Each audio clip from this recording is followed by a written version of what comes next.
Don't think I didn't notice that gun underneath the table. Let's see who shoots first.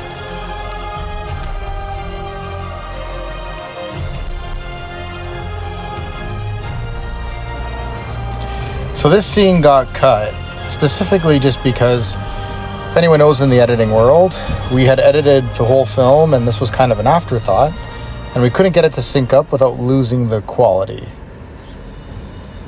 So we had to cut it.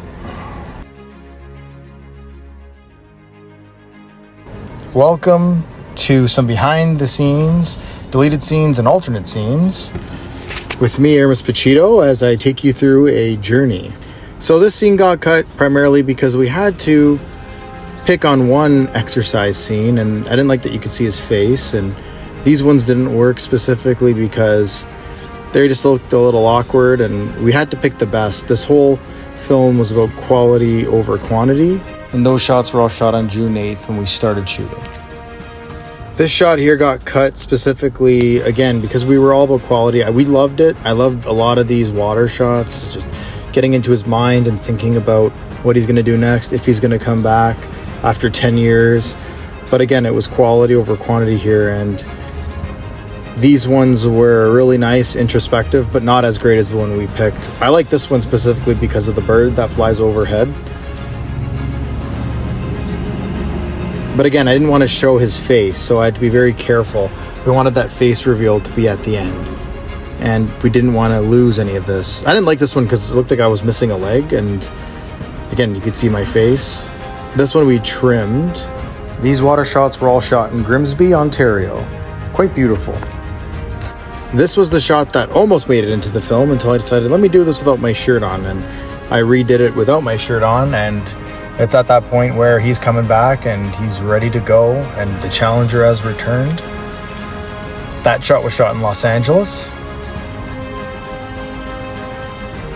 Again, great shots, but I didn't want to have 100 million shots of him thinking about coming back. Another one of my favorite shots that, again, just unfortunately didn't make it. Here's the car. We were going to actually have all of this in, but it's a little too shaky and loses the cinematic feel. So this part had to be cut. An alternate shot here of the boots, which I quite like, and it was very hard to pick.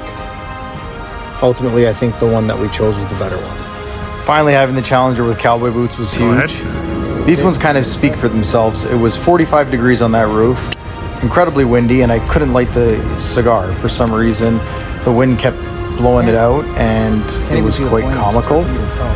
But I was sweating so much during these shots. This was June 22nd, and my eyes were stinging from the amount of sweat. But again, cinematic shots. These are more bloopers, actually. And you can see the struggle. The struggle is real. We're gonna have to do this in a couple. Here we go. Me trying to put the jacket on, but because of the sweat, my hand caught and I couldn't get it on. You can see how sweaty my shirt is.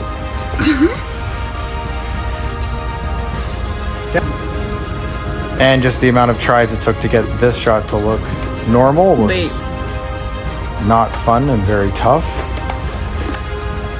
Being one of the hottest days of the year and a heat warning was in effect, I did not want to be in that leather jacket.